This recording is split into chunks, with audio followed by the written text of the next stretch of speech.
여러분, 하나님을 사랑하시죠? 아멘. 아멘. 하나님의 나라의 일에 헌신하고 계시죠? 아멘. 우리 모두는 다 하나님을 사랑하고 또 하나님의 나라의 일에 헌신하고 있습니다. 하나님을 사랑한다고 하면서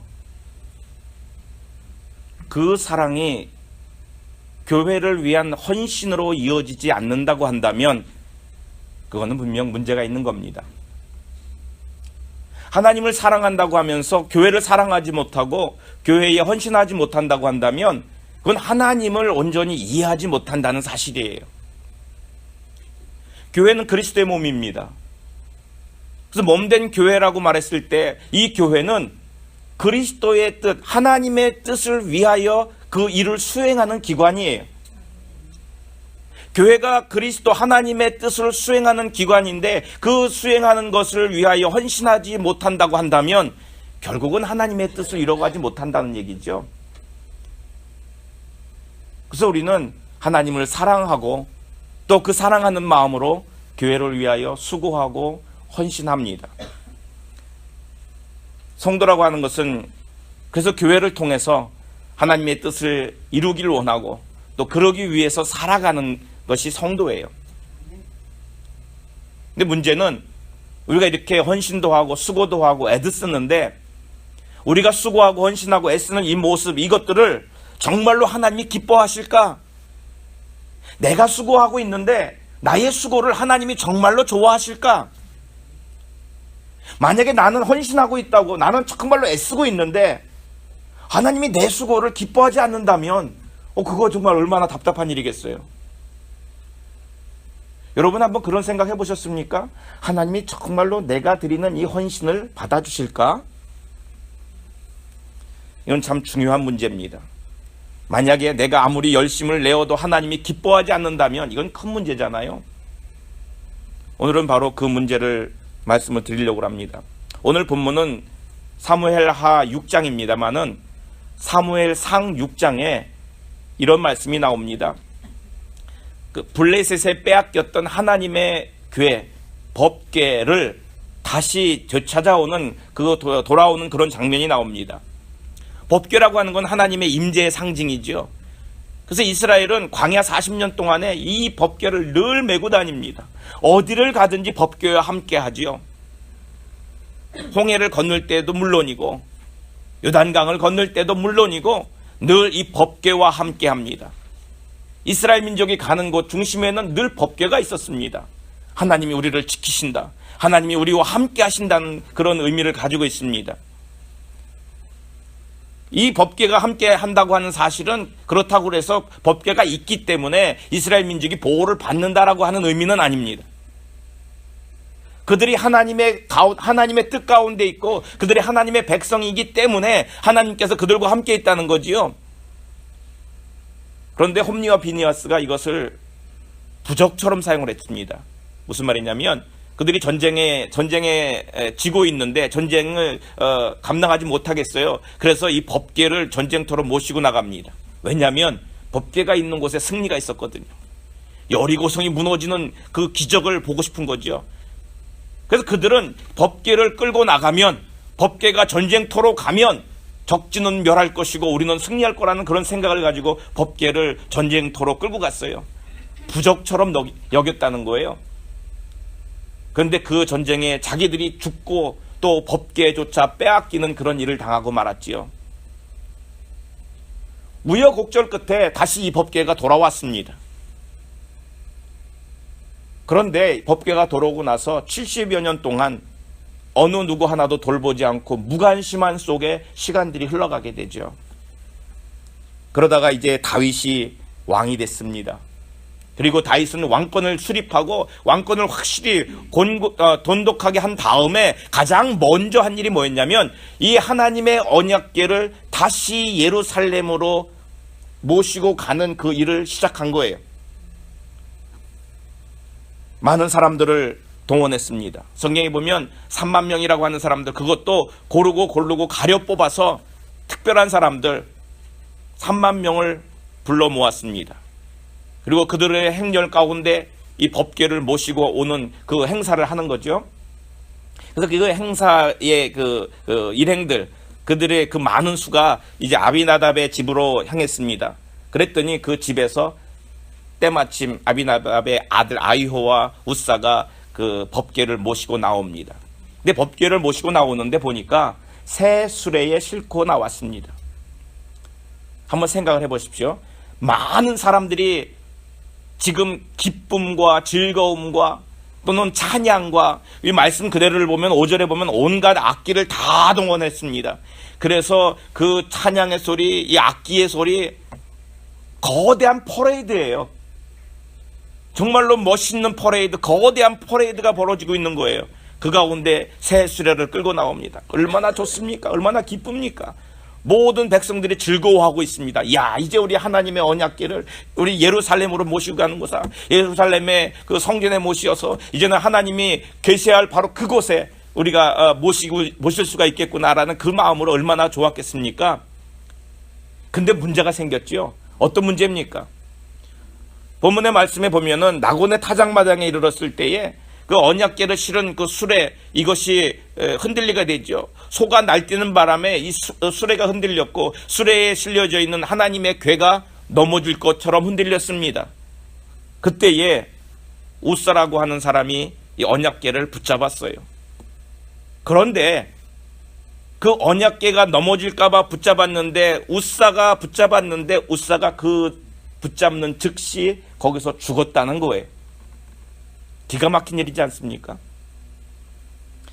6절과 7절 말씀에 보면 그 말이 나오고 있습니다. 지금 그들은 감격과 기쁨에 얼마나 좋아서 이 일을 시작하고 있고 이 퍼레이드가 지금 진행되고 있는데 우사가 죽음으로 이 모든 행사가 완전히 찬물을 끼얹은 것처럼 엄청나게 심각한 상태로 빠져들고 있는 거죠. 그들은 분명히 순수한 마음으로 시작했을 거예요. 기쁜 마음으로 시작했어요. 야, 이거 얼마나 감사한 일이냐, 즐거운 마음으로 일을 시작했어요. 그런데 지금 여기 보면 수레가 흔들려서 이것이 언약궤가 넘어질까봐 걱정하는 마음으로 붙잡은 줄 아는데 거기서 그 우사가 즉시 죽었다는 말이에요. 얼마나 놀라운 일입니까? 지금 배를 축복을 받아도 그가 한 수고가 있잖아요. 그가 한 헌신이 있잖아요. 축복을 남들보다 배를 받아도 지금 부족할 판인데 여기서 죽음이라니요. 이게 말이 되겠습니까? 우리 예전에 그 유행가가 있죠. 너무합니다. 제가 노래를 잘하면 한번 불러볼 텐데 너무합니다. 너무하다는 건 뭐예요? 본인들이 바라는 게 있고 소원하는 게 있는데 상대방이 그것을 알아주지도 않고 그걸 몰랐다는 얘기죠. 근데 우리는 어느 순간에 하나님을 향해서 그런 노래를 부르고 있는 거예요. 하나님 너무하잖아요. 하나님 너무합니다. 내가 하나님을 향해서 수고했잖아요. 내가 하나님을 향해서 봉사했잖아요. 내가 하나님을 향해서 얼마나 주방 봉사를 열심히 했어요. 내가 하나님을 향해서 얼마나 찬양을 열심히 했다고요. 내가 다른 사람들이 오기 전에 교회 와서 의자도 정리하고요, 청소도 하고요. 다른 사람들이 모르지만 내가 화장실에 가서 그거 지저분한 거 닦기도 하고요. 근데 하나님 왜 나한테 이러시죠? 왜 하나님 나한테 이런 어려운 일이 오나요? 아니, 축복은 못 주실지언정 왜 쪽박을 깨십니까? 하나님 너무합니다라는 생각을 가질 때가 있더라는 거죠. 오늘 이 사건을 보면서 우리의 모습을 한번 돌이켜볼 수 있기를 바랍니다. 하나님께서는 무엇 때문에 이렇게 하셨겠습니까? 왜 그러셨을까요? 오늘 말씀에 보면 그 이유가 나오는데 7절에 그렇게 말하죠. 우사가 잘못함으로 말미암아 진노하사 그랬어요. 우사가 잘못함으로 말미암아 진노하셨다라고 말하고 있습니다. 우사의 잘못이 있어요. 우사도 깨닫지도 못했고 많은 사람들이 그걸 알지도 못했어요. 그런데 성경에는 분명히 기록하기를 우사가 잘못했다라고 기록을 하고 있는 거예요. 무엇이 잘못일까요? 물론 우리는 나중에 가서 그것을 알게 됐습니다. 성경에 보면 여호와의 궤를 옮길 때에는 아무나 옮기는 게 아니었어요. 레위인 중에서, 그것도 레위인 중에서 다가 아니라 고핫 자손들 가운데에서 어깨에 메고 옮기게 되어 있어요. 이게 하나님께서 명하신 방법이에요. 나중에 다윗이 이런 상황 가운데 왜 하나님이 진노하셨는지, 왜 우사가 죽게 되었는지 나중에 깨닫고 그가 그 자기의 제사장들에게 하는 말을 들어보면 그 얘기를 하고 있습니다. 하나님께서 진노하신 이유가 바로 이 언약궤를 함부로 다뤘고 어깨에 메고 옮기지 않았고 고아 자손이 매지 않았다고 하는 것 때문이라는 것을 고백하고 있는 거예요. 이날의 행사는 분명히 하나님의 말씀대로 준행되지 않았습니다. 문제는 하나님의 말씀이 아니라 수레를 사용한 것이 문제였어요. 왜 수레를 사용하는 게 문제가 될까요? 수레는 뭐 나쁜 겁니까?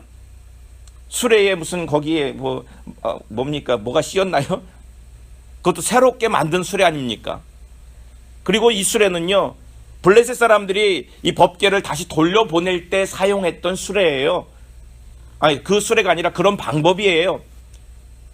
그러니까 이 방법이 처음으로 쓰여진 게 아니잖아요. 예전에 블레셋 사람들이 이 법궤를 이스라엘로 돌려보낼 때 수레를 만들어서 돌려보냈고 그렇게 사용된 것을 기억하고 요사들도 이런 방법을 사용하게 된 거죠. 왜 그들은 됐고 이런 똑같은 방법을 사용했던 우사는 여기서 죽음을 맞고 말았습니까? 우리가 이것도 한번 생각을 해봐야 됩니다. 블레셋 사람은 하나님을 안 믿는 사람들이에요. 세상 사람들이에요. 하나님을 믿지 않는 사람들이 하는 방법, 그 방법을, 세상 사람들이 하는 방법을 우리가 똑같이 했을 때 우리가 보이기에는 그것이 선한 방법처럼 보이고 좋은 방법처럼 여긴다 할지라도 그것이 사용될 수 있는 방법이 있고 사용될 수 없는 방법이 있는데도 불구하고 우리는 어느 때인가 나도 모르게 세상 사람들이 하는 그 모습, 그 윤리의 모습, 그 문화의 모습들을 그대로 답습하고 교회에 와서 행할 때가 있어요. 블레셋 사람들에게는 괜찮았는데 왜 이 사람은 죽었냐는 거죠. 하나님께서는 세상 사람들과 하나님의 사람들과 잣대를 똑같이 대지 않으신다는 거예요. 그들에게는 비록 허용하실지 몰라도 하나님의 사람들에게는 더 높은 수준의 단계를 요구하시는 거죠. 하나님을 모르는 사람들은요, 자기들의 방법대로 합니다. 그런데 우사, 아효 또는 그의 아버지 아비나답이 왜 이런 방법을 썼을까요? 그들은 신앙생활을 하면서 무감각해지는 거예요. 내가 쓰고 있는 이 방법이 세상적인 생각인지 아니면 하나님께서 원하는 생각인지조차가 없어요. 이게 중요한 겁니다. 정말 우사가 몰라서 그런 방법을 썼을까요? 우사는 분명히 알았습니다. 온 유대 사람들이라면 다 알고 있는 내용이에요. 성경에도 기록되어 있지만 모든 사람들이 다 알고 있는 내용이에요. 그런데 그들은 분명히 그 마음속에 어떤 생각이 있냐면 저게 좋은 방법이야. 효율적인 방법이야. 합리적인 방법이야. 적합한 방법이야. 요즘 다 사람들이 그렇게 해. 우리가 늘 하는 말 아닐까요? 야, 이건 합리적이야. 이건 참 효율적이야. 모든 사람들이 그렇게 생각해. 그러니까 이것을 신앙적으로 사용해도 괜찮다는, 여러분 그렇습니까? 세상에서 이루어지는 모든 일들이 다 허용되는 것일까요? 내가 하나님의 사람이라면 이런 부분에 있어서 심각하게 고려해 봐야 됩니다. 세상에서는 그것이 맞을지 모르지만 하나님 안에서는 그것이 합당치 않은 것도 있다는 거예요. 세상 사람들이 봤을 때는 그것은 효율적이고 적합한 것처럼 보이지만 하나님 안에서는 그것이 잘못된 것일 수도 있다는 거예요. 모든 사람들이 그렇다고 하는 그것을 통해서 우리는 모든 걸 무마시키고 마는 거예요. 만약에 그렇다고 한다면 하나님께서는 그냥 너희가 아는 대로, 너희가 생각하는 대로 하라라고 하시지 왜 우리들에게 성경을 주셨을까요? 성경을 주신 이유 중에 하나는 그 성경을 통해서 하나님의 뜻을 알고 그 하나님의 뜻을 이루기 위해서 살아가는 방법을 알고 세상 사람들과 구별된 모습으로 살아가는 것 아니겠습니까? 그렇다고 한다면 우리는 이 성경 말씀 안에 있는 성경을 통하여 우리에게 주시는 그 하나님의 뜻대로 살아가야 되는 거예요. 효율성 따지지 마시기 바랍니다. 합리성 따지지 마세요. 모든 사람들이 원한다고 해서 그것이 좋은 방법이 아니라는 사실입니다. 내 마음대로 내 방법대로 하나님을 믿는 것이 옳은 방법이라면 우리는 성경 말씀을 들을 필요도 읽을 필요도 없죠. 그런데 우리는 하나님이 원하시는 것이 무엇인지를 알기를 원합니다. 그게 중요하죠. 그렇기 때문에 말씀에 귀를 기울이고 성경 말씀을 자꾸 상고하고, 그 이유가 뭡니까? 하나님의 뜻이 어디에 있는지 찾는 거 아니겠습니까? 그 말은 내가 하나님의 뜻 가운데서 모든 것이 이루어지길 원한다는 말이에요. 우사의 사건을 또 하나 우리가 그 통해서 볼 수 있는 게 뭐냐면, 지금 내가 하나님을 섬기고 있는데 내가 하나님을 잘 섬기고 있는 것일까? 아니면 하나님을 섬긴다는 미명하에 하나님이 나를 섬기길 원하는가? 말이 복잡한가요? 내가 하나님을 섬기고 있는가? 아니면 하나님 보고 나를 좀 섬겨달라고 하고 있는가? 이 문제예요. 물론 겉으로 드러나 있지는 않습니다만 결국 그 문제입니다. 우사가 하나님의 뜻을 알았습니다. 우사는 분명히 압니다. 그렇게 알면서도 그렇게 하지 않은 이유가 뭘까요? 그는 왜 알고 있는데 그 방법을 택하지 않았을까요? 우리는 신앙생활하면서 하나님의 뜻이 뭔지도 알을 때 있는데, 하나님께서 뭘 원하는지도 알을 때가 있는데 그렇게 하지 않을 때가 더 많아요. 이게 정말 우리의 문제예요. 우사는 분명히 법궤를 이송하는데 머리를 썼습니다. 어떤 방법으로 할 것인가 궁리를 했겠죠. 글쎄 누구하고 이것을 머리를 썼는지 자기 혼자 나왔는지 모르지만 그가 계략을 짜냈습니다. 사실은 그 속에 엄청난 음모가 담겨져 있는 거죠. 겉으로 볼 때에는 하나님을 높이는 것처럼 보이지 않나요? 수레 만드는데 비용이 들죠. 그것도 새 수레를 만들어 봐요. 지금으로 말한다면 멋있는 차 한 대를 구입해가지고, 그것도 새 차를 구입을 해가지고 거기에 지금 법궤를 싣고 옮기는 거 아닙니까? 새 수레를 만들기 위해서 좋은 목재를 쓰고 좋은 목수를 사용하고, 그래서 비용을 들이고 시간을 들여서 공들여서 만든 거잖아요. 이걸 어디 가서 대충 주워온 게 아니라는 거예요. 분명히 그들은 정성이 담겨 있고 거기 재물이 들어가 있고 마음이 담겨져 있어요. 좋은 거잖아요. 그런데 문제는 이게 교묘하다는 거예요. 왜 교묘합니까?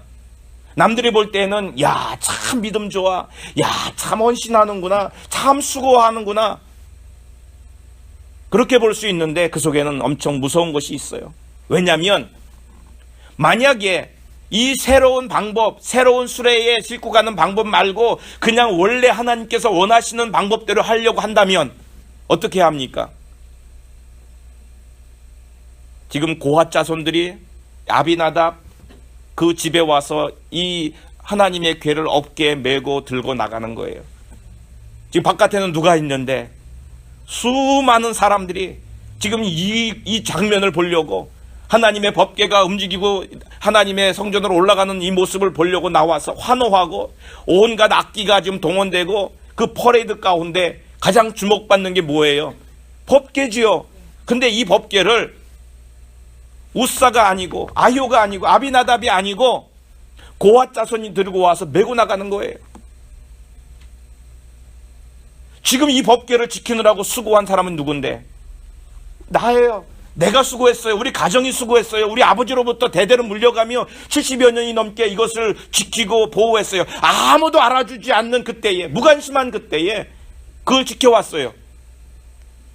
그 많은 사람들이 기다리고 있을 때 새 수레에 싣고 법궤를 모시고 나가면 그냥 많은 사람들이 환호하고, 그 가운데 내가 있는 거잖아요.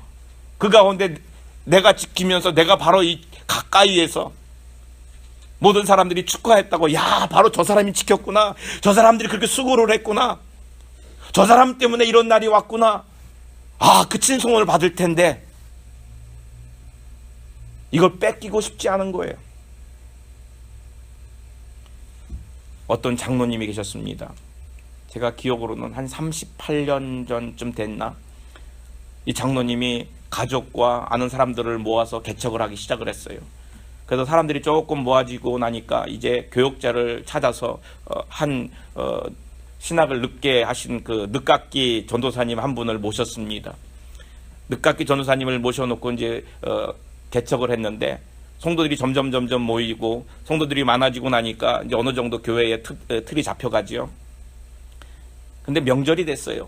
명절이 됐는데 교인들이 사과상자를 들고 목사님 집에 갖다 주는 거예요. 배상자를 들고 목사님 집에 갖다 주는 거예요. 그런 소식이 들어와요.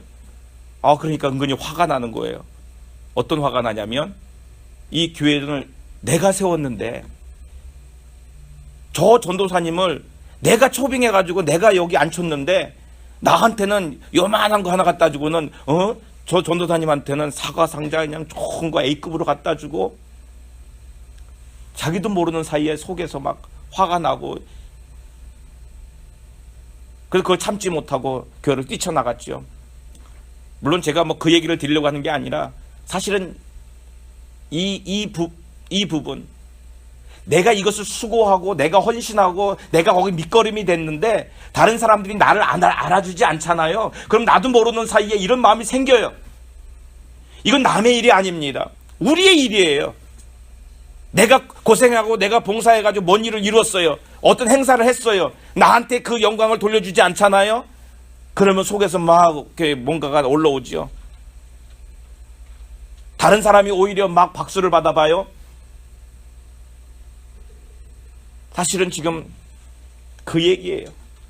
70년이라고 하는 그 시간 동안 대대로 물려가며 수고했는데 우리가 이 영광을 고아자 손들에게 돌릴 수 있느냐? 우리가 받아야지. 내가 받아야지. 그럼 어떡하겠느냐? 그들이 어깨에 메고 나갈 게 아니라 내 손으로 수레를 만들고 내 돈을 들여서 아름다운 그 운반용, 멋있는 운반용 수레를 만들어서 여기에 싣고 나가면 그러면 모든 사람들이 이것을 바라보고 환호할 것이고 그 영광은 나도 받으리라. 사실은 그들의 마음속에 교묘한 마음이 들어가 있는 거죠. 겉으로 볼 때는 그 말이 아닙니다. 겉으로 볼 때는 얼마나 기가 막힌 신앙인지 몰라요. 아름다운 신앙이에요. 훌륭한 헌신자잖아요. 정말로 이 문제는 심각한 문제입니다. 근데 그 마음을 어떻게 할 수 있느냐? 그 숨겨져 있는 우사 마음을 정말로 그런 마음이 있느냐라고 했을 때 오늘 6절 말씀에 보면 이런 말씀이 있습니다. 우사가 손을 들어 하나님의 궤를 붙들었더니 그래요. 우사가 손을 들어서 그 흔들리는 하나님의 궤를 붙들었습니다. 근데 여기 붙들었다는 이 말은 그 법궤를 붙들었다라는 말도 있지만 그 속에는 뭐가 있냐면 자기의 소유를 붙잡았다고 하는 그런 의미가 담겨져 있습니다. 그래서 붙잡는 것이 뭐냐면 그냥 쓰러질까봐 붙잡았다고 하는 단순히 붙잡았다의 의미가 아니라 내 소유를 잃어버릴까봐 그것을 내가 끌어안았다고 하는 그런 의미를 갖고 있는 거예요.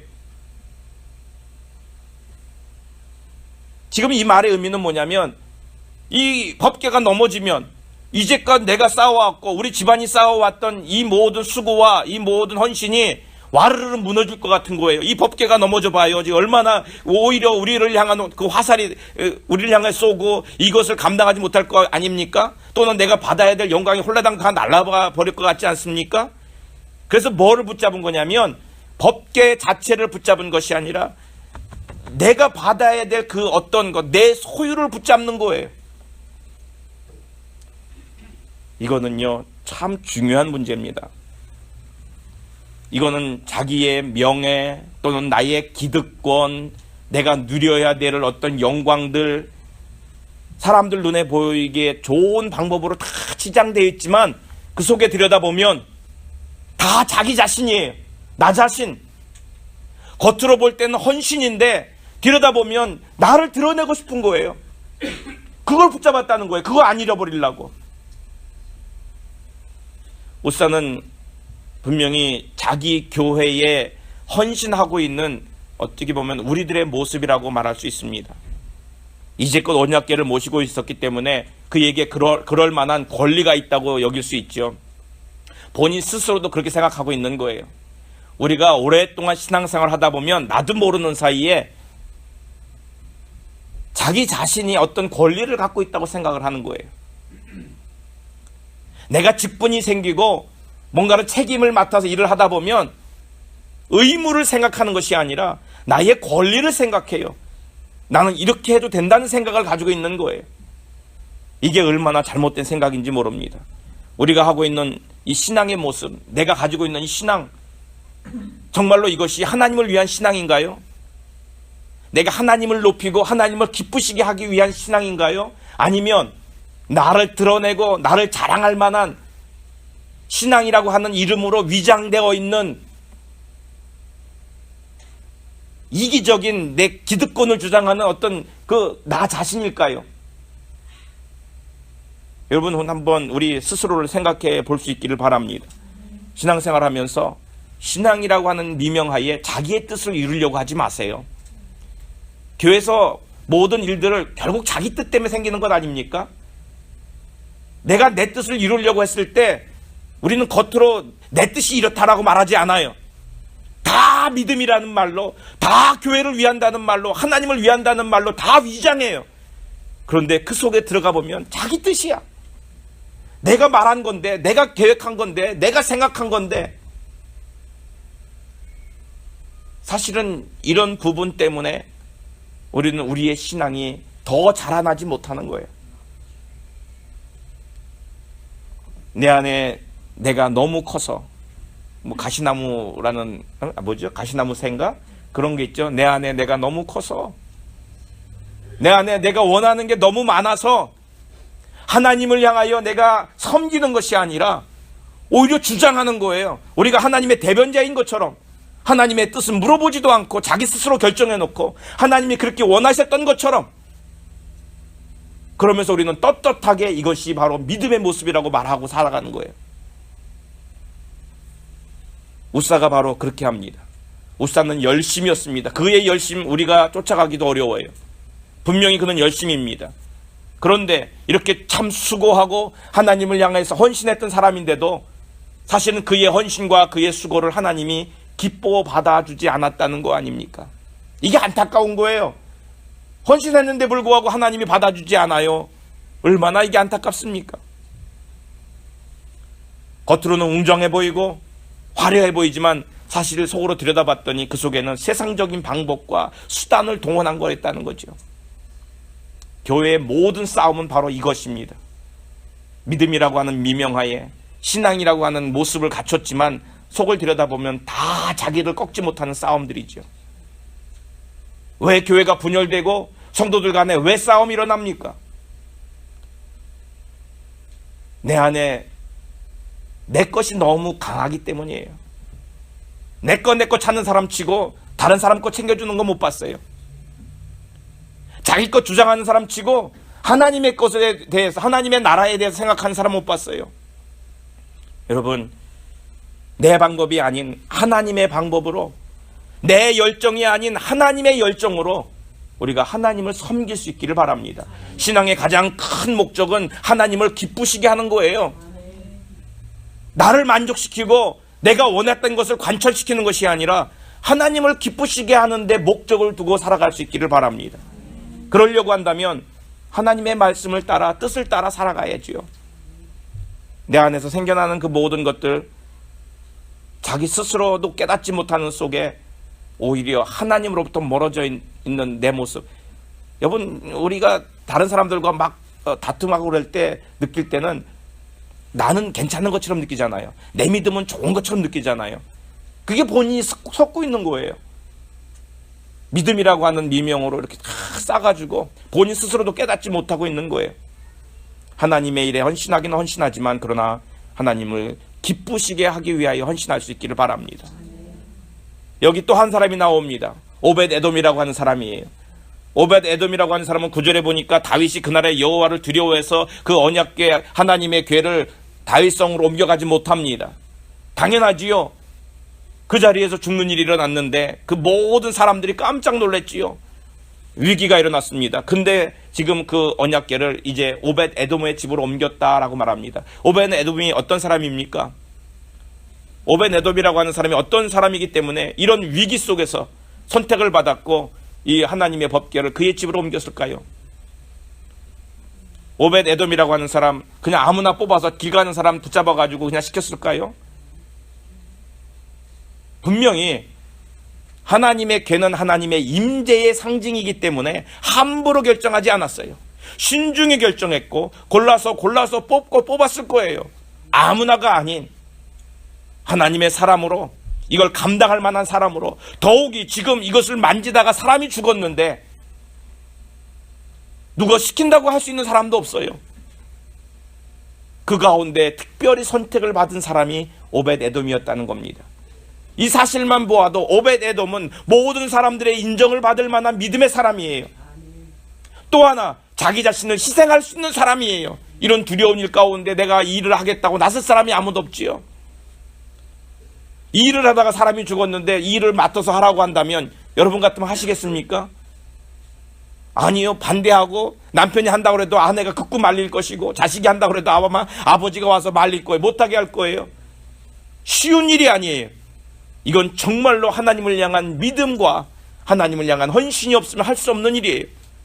그것을 맡아서 한 사람이 오벳 에돔이라는 거죠.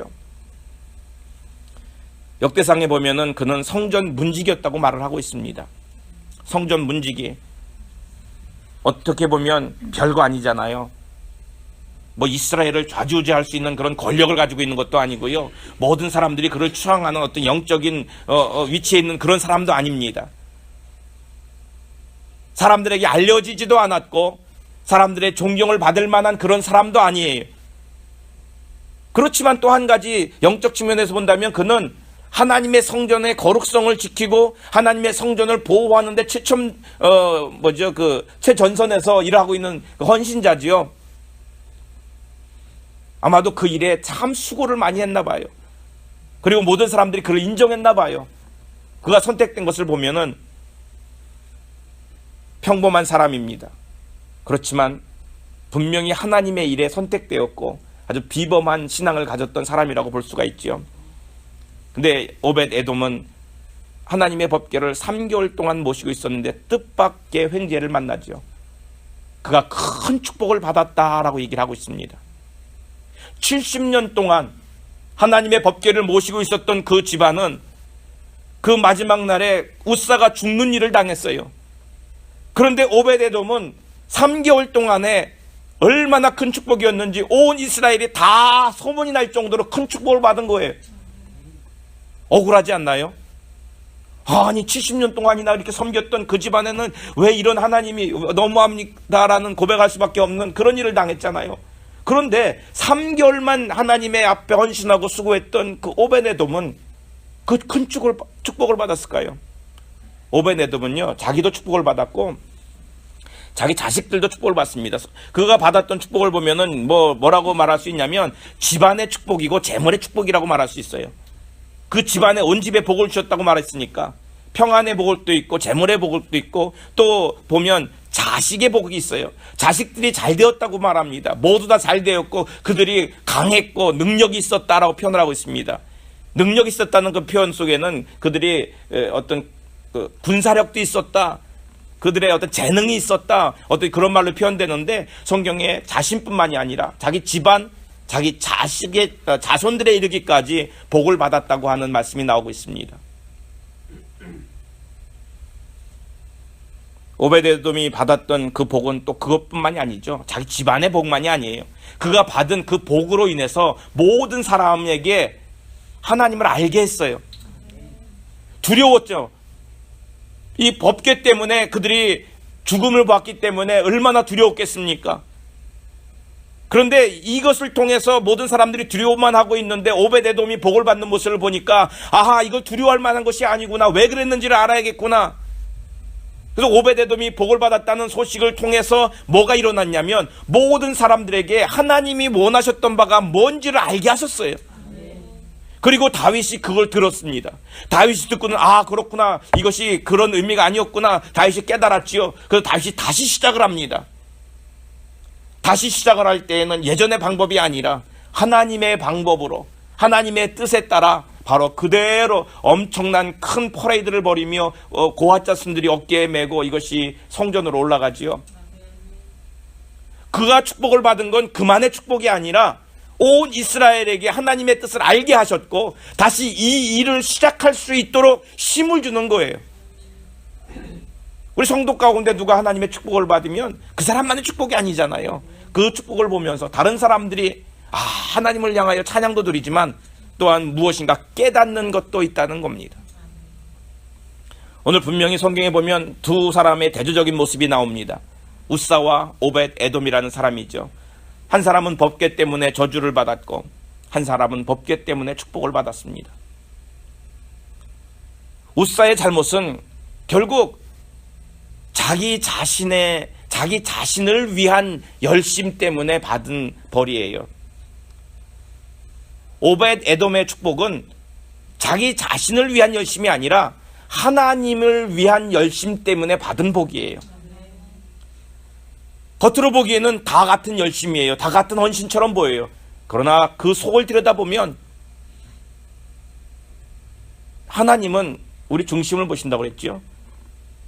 다른 사람은 속일 수 있어도 내가 무엇 때문에 이것을 가지고 아둥바둥 싸우고 있는지, 내가 무엇 때문에 이것을 이렇게 그냥 관철시키려고 하고 있는지 사람들은 모르지만 하나님은 아셨다고 그랬지요. 우리의 헌신이 순전한 그런 헌신이 될 수 있기를 바랍니다. 나를 위한 신앙이 아니라 하나님을 위한 신앙이 될 수 있기를 바랍니다. 자신이 옳다고 여기는 방법이 아니라, 자기 자신을 위한 방법이 아니라 하나님이 원하시는 방법과 하나님이 원하셨던 그 뜻 가운데 우리가 신앙생활할 수 있기를 바랍니다. 하나님을 기쁘시게 하기 위하여 수고하고 애쓰는 건 귀한 겁니다.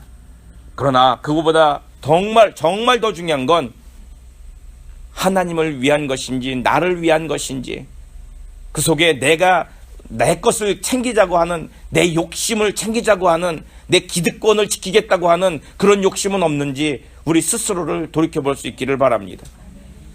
하나님을 위하여 하나님의 뜻을 따라 하나님의 방법으로 섬길 수 있는 우리 모두가 될 수 있기를 바랍니다. 우리 함께 기도합니다. 이 시간에 기도할 때 하나님,